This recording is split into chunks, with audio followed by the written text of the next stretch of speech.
सांसद इकरा हसन और सहारनपुर की छुटमलपुर नगर पंचायत की अध्यक्षा शमा परवीन के साथ बदसलूकी का मामला सामने आया। उन्होंने एडीएम पर आरोप लगाए हैं। कैराना सांसद ने इस मामले में मंडलायुक्त से शिकायत भी की है।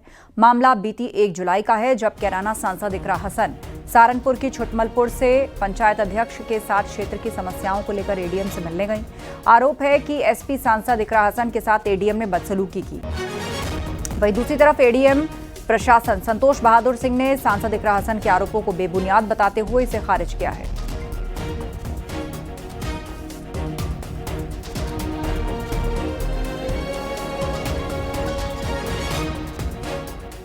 स्थानीय सांसद को अवगत कराया कि मैं आ गया हूँ ऑफिस में। फिर वो आई यहाँ पे, तो सबसे पहले आते ही उन्होंने कहा कि आपने मेरा फोन क्यों नहीं उठाया। मैंने बताया कि एक्चुअली मैं मीटिंग में था, उसके बाद फिर निकल गया था और मोबाइल वाइब्रेशन पर लग गया था, इसके कारण मैं देख नहीं पाया। और जैसे ही उन्होंने बताया मैं यहाँ पर आ गया। फिर उन्होंने नगर पंचायत छुटमलपुर को लेकर के यूएच के बारे में उन्होंने कहा कि शिकायतें की। तो हमने कहा कि एक लिखित में शिकायत दे दीजिए, क्योंकि ये व्यक्तिगत दोनों के बीच का क्या है क्या नहीं है। अगर योजना को लेकर के या कार्य प्रणाली को लेकर के है तो आप उसकी लिखित में शिकायत दे दीजिए। तो फिर वो कही कि इस पर कहीं नहीं, लिखित में नहीं, आप ऐसे ही कंसीडर करिए। हमने कहा कि ये चूंकि व्यक्तिगत है दोनों के बीच का आपस में, और कोई भी जो शासन की योजना है बगैर नगर पंचायत के अध्यक्ष के या जो भी उसका अध्यक्ष होता है चेयरमैन के बिना सिग्नेचर पे कोई आगे कार्रवाई होती नहीं। महाराष्ट्र में मराठी भाषा पर जारी सियासत के बीच अब सियासी लड़ाई मदरसे तक आ पहुंची। अबू आजमी ने महाराष्ट्र में मराठी सीखने के लिए सेंटर खोलने की मांग की, तो उस पर महाराष्ट्र के मंत्री नीतीश राणा ने तंज कसाए। उन्होंने कहा लर्निंग सेंटर के बजाय मदरसों में ही मराठी पढ़ाना शुरू कर देना चाहिए। अब इस पर भी सियासत गर्म है।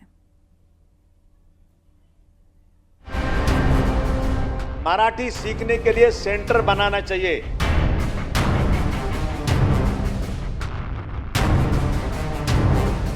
पाठशाला काय को जरूरत है, मदरसा में मराठी चालू करो ना, सबसे आसान है।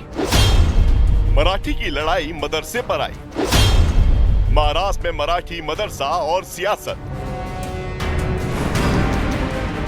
महाराष्ट्र में भाषा पर हो रही सियासत को आईना अभिनेता और लेखक आशुतोष राणा ने दिखाया है। अपना ये मानना है कि भाषा जो होती है वो संवाद का विषय होती है, भाषा कभी भी विवाद का विषय नहीं होती। क्या बात है। आशुतोष राणा ने जिस विवाद पर बेबाकी से अपनी राय रखी, उसका पॉलिटिकल सेंटर है महाराष्ट्र। राज ठाकरे की पार्टी एमएनएस के कार्यकर्ताओं ने गैर मराठी भाषी लोगों के खिलाफ मोर्चा खोल दिया। मराठी नहीं बोलने पर लोगों को मारा और पीटा गया, लेकिन इस मारपीट के बीच कई हिंदू भाषियों ने इसका विरोध भी किया। बोलूंगा, हिंदी बोलूंगा, भोजपुरी बोलूंगा, बोलना ठीक है। तुमको क्या हिंदी बोल रहा हूँ, मराठी बोल नहीं बोल रहे। हिंदी बोलूंगा, हिंदी बोलूंगा, मैं बोल रहा हूँ, वीडियो बोलो, हिंदी बोलूंगा। कैसा बोला तुम, हिंदी बोलो, तुम मराठी बोल रहे हो, हम हिंदी बोलूंगा। मराठी भाषा को लेकर सियासत इतनी गर्म हुई कि इसकी गूंज महाराष्ट्र विधानसभा तक सुनाई दी। समाजवादी पार्टी के नेता अबू आजमी ने महाराष्ट्र में मराठी सिखाने के लिए सेंटर खोलने की मांग रखी। इस मांग पर महाराष्ट्र के मंत्री नीतीश राणा ने तंज कसते हुए मदरसे में मराठी सेंटर खोलने की बात कही। जो राज्य भाषा है उसका पूरा सम्मान होना चाहिए। महाराष्ट्र में रोजाना हजारों लोग बाहर से आते हैं। मराठी सीखने के लिए सेंटर बनाना चाहिए। है मराठी स्कूलों में मराठी सीखने का इंतजाम होना चाहिए। मुंबई में जितने म्युनिसिपल स्कूल हैं, इन स्कूलों में शाम के वक्त मराठी सिखाने का बंदोबस्त करना चाहिए। जिन लोगों के एजुकेशन नहीं हुए, जो यहाँ पर लोग आते हैं चले जाते हैं, थोड़े दिन रहते हैं, ऐसे लोग भी अगर मराठी सीखना चाहते हैं तो सरकार बंदोबस्त करे, ना कि जाकर किसी को मारना कि तुमको मराठी बोलना पड़ेगी। इससे महाराष्ट्र में एक जो है लॉ एंड ऑर्डर की सिचुएशन खराब हो रही है। सरकार को मराठी जबान को सब तक पहुंचे, इसके लिए सेंटर खोलना चाहिए। ऑनलाइन भी मराठी जबान की पढ़ाई होना चाहिए। पाठशाला काय को जरूरत है, मदरसा में मराठी चालू करो ना, सबसे आसान है। अलग पाठशाला करने की जरूरत ही नहीं है। महाराष्ट्र में बहुत मदरसा है, वहाँ उर्दू के बजाय आप मराठी शुरू करो ना उधर, आपका मेहनत कम हो जाएगा। काय को है आपके से मीडिया में आने के लिए नौटंकी करने की जरूरत है। आपके मुल्ले मौलवी को बोलो अच्छी तरह से मदरसा में सिखाओ। उधर हम लोग को भी समझ जाएगा ना कि मदरसा सच्ची में पढ़ाई के लिए, वरना पुकड़ में गन बिन तो मिलते हैं उधर सब। मराठी भाषा विवाद में मदरसे पर गरमाई सियासत के बाद कांग्रेस की तरफ से भी बयान सामने आया। कांग्रेस के नेता ने नीतीश राणे पर पलटवार किया। पूरे मुद्दे पे बातचीत करने के लिए हमारे साथ कांग्रेस के एमएलए और सीनियर लीडर अमीन पटेल जी है। अमीन जी, नीतीश जी के बयान को आप किस तरह लेते हैं? मैं नीतीश जी को बयान को किसी तरह से भी नहीं लेता हूँ। उनके बयान में कोई सेंसिबिलिटी जैसी चीज़ रहती नहीं है। अब मैंने एक सवाल पूछा था, आज तक नीतीश राणे ने 3 दिन हो गया उसका जवाब नहीं दिया है। मैंने पूछा था संस्कृत का श्लोक जो है वो संस्कृत में ही कहा जाएगा कि मराठी में कहा जाएगा। मेरे हिसाब से मैंने बहुत सारे हमारे जो विद्वान पंडित जी हैं उनसे पूछा तो उन्होंने मुझसे कहा कि अमीन भाई संस्कृत का श्लोक तो संस्कृत में ही कहा जाएगा। मराठी अस्मिता और सामाजिक सौहार्द के बीच उलझती इस बहस में अब देखना होगा कि मराठी को लेकर उठी ये सियासी आग और कितनी फैलती। मराठी बोलने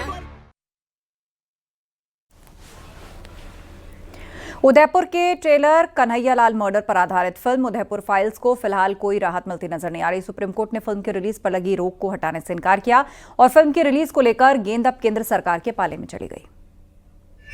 और अभी अभी एक ब्रेकिंग न्यूज आ रही है। राजस्थान के उदयपुर में टेलर कन्हैयालाल साहू की हत्या। फिल्म उदयपुर फाइल्स को देश की सबसे बड़ी अदालत से भी फिलहाल राहत नहीं मिली। सुप्रीम कोर्ट ने उदयपुर फाइल्स की रिलीज पर लगी रोक हटाने से फिलहाल इनकार कर दिया है। बुधवार को सुनवाई के दौरान सुप्रीम कोर्ट ने इस मामले से जुड़े सभी पक्षों को केंद्र सरकार के सामने अपनी बात रखने को कहा है। सुप्रीम कोर्ट ने केंद्र सरकार को जल्द उदयपुर फाइल्स पर फैसला लेने को कहा है।